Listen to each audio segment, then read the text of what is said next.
Hello, I am Raluca Nekimish from EMEA Conferences. We have invited today Diana Calciu from Gide Brussels to discuss about the most recent initiatives of the European Commission and also about the aspects to be taken into account from a competition perspective when talking about the state aid schemes which are granted now. Hello, Diana. Hello, Raluca. Nice to see you virtually for the moment. It's very good to see you again after you were a speaker to one of our events of last year. And it's good to catch up a bit. It would be relevant for our audience to learn about the recent initiatives of the European Commission and their impact upon the business community. Which would be the most relevant ones in your opinion? So there's been quite a lot of initiatives. Recently, I would perhaps start more generally to give the context. So the Commission has been very proactive at allowing member states to spend a lot of money for companies and for the economy of the member states to continue. First of all, there's been the putting into place of the escape clause from the Maastricht Treaty. So as you might remember, normally the member states must keep their public deficit under public budget under 3% and their public debt under 60% of ratio of GDP. Now the Commission has scrapped that during the time of the coronavirus. What does that mean? It means that member states have all latitude to really invest and support the economy and all the companies from the consequences of the coronavirus, including the health system, of course. And then I would say the other milestone, and I understand that we'll come back to it, has been the very early adoption by the Commission early within the meaning of this crisis of a specific temporary framework for application of state aid rules. One must remember that there has been a precedent for the financial crisis, and the Commission has built on this to put forward an expedited procedure for member states to be able to give a variety of state aid to undertakings and have the legal certainty that these state aid rules can apply immediately. What else? Otherwise, there's a couple of EU initiatives, mainly EU budget related, so where the Commission itself has created EU funds, which could serve, for example, SMEs in keeping their job forces. This is called the SURE program. So to actually have EU budget for this rather than member state budget to help with keeping employees and work schemes. So that's on the more economic, general economic situation. Plus, let me not forget, last night, as you probably heard, that the EU Council, so the governance of the EU member states, have met and has proposed a EU recovery fund of 500 billion euros. We don't really know yet all the ins and outs, mainly here for the Eurozone area, but it might be beyond to also allow recovery. So not only the immediate damage from the COVID, but also the preparation of the future and of possibly catering for damage or recovery that could not yet be anticipated as now.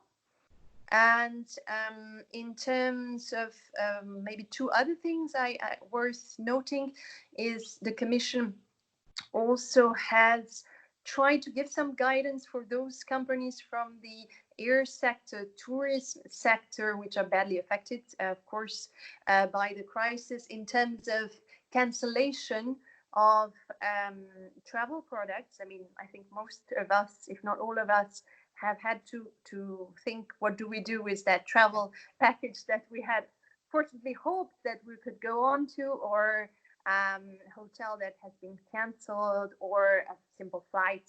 And companies, of course, on the other side, have a keen interest in knowing, do they need to refund? Can they issue vouchers? So here the Commission's response as of now is the following one. And I say as of now because these might change in the following hours or days. So in terms of the air companies, the idea is that they can offer vouchers or reimbursement. They can voluntarily offer the vouchers and the consumer can accept it. But if the customer does not accept it, they must reimburse. So that's for the air. For the actual package travel, which is more than one service, actually the Commission is trying to encourage the acceptance by customers of credit vouchers. And the way this recommendation of the Commission fits in with certain member states' application of the law is that the member states foresee in their law that for hotel cancellations, package cancellation, the customer should accept the voucher for the 1 year from now. And if the after 1 year he cannot use it or he does not want to use it, then the transport provider must reimburse it. Why do we do this? Because that way you allow the economic sector to keep the liquidity until some support comes its way. So I think that is for mainly for the transport sector. And then I would stress, of course, there are a lot of other initiatives, but perhaps less relevant. But I would stress also that the Commission, in the ambit of state aid and competition rules, is also keen to try and redirect companies to invest in COVID antiviral research and medical equipment. So for that, again, there are specific flexibilities for companies to be able to, invest and be incentivized in finding and testing and finding material that could help and save every one of us, as well as, equipment and competition also in terms of information exchange that companies could have to resort to be able to tackle the shortage of supply. And in terms of state aid, because I know that you are working on projects related to state aid, what would be the issues to be considered by the entities, by the companies that are involved in the state aid schemes? So I think, first of all, I would say to the companies, go and see your governments and ask for the maximum number of measures. There's a lot of measures that are there in the Commission guidance, which can cater for all types of companies. So I would say, first of all, the main measures which are there are a sort of direct grant of 800,000 euros per company. Then there is the possibility of having public-private loans, the possibility of having subsidized interest loan, the possibility to accumulate with having deferral of social security payments and also wage subsidies. So I would say there's a lot of things that can be actually accumulated, first of all. So don't forget that you have that flexibility on the one hand, and that beyond that, and the Commission just emphasized that recently, beyond these types of measures, there's also specific grounds on the basis of the treaty, Article 107(2)b, which allows member states to actually grant aid to companies for damage directly related from COVID. So if your undertaking has the means to, a company has the means to prove specific damage in relation to COVID, or the measures taken by, for example, the Romanian state to stop the COVID outbreak, then you can also ask your state to consider granting you aid on that basis. As the Commission stressed, there's a lot of flexibility to accumulate aid on different legal bases. And then perhaps for smaller companies, Let's not forget that this what I was just describing was the Commission's approach on state aid and on compatible state aid, but there's also grounds to plead no aid. So the Commission made very clear that apart from the measures that I've mentioned, a member state can give to companies measures which are considered no aid and with no prior notification to the European Commission.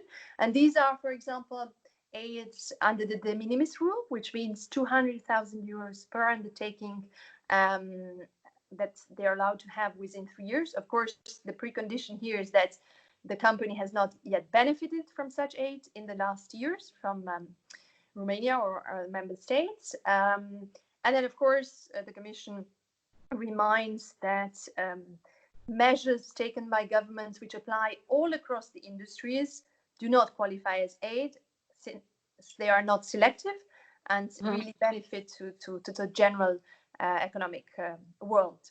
So that's for state aid, but I'm happy to respond to any question. And of course, there's also the state aid for, as I said, for COVID-related investment aids, and that is pretty attractive. I mean, there's pretty much 100% reimbursement. There's bonus if you deliver within a certain time the project.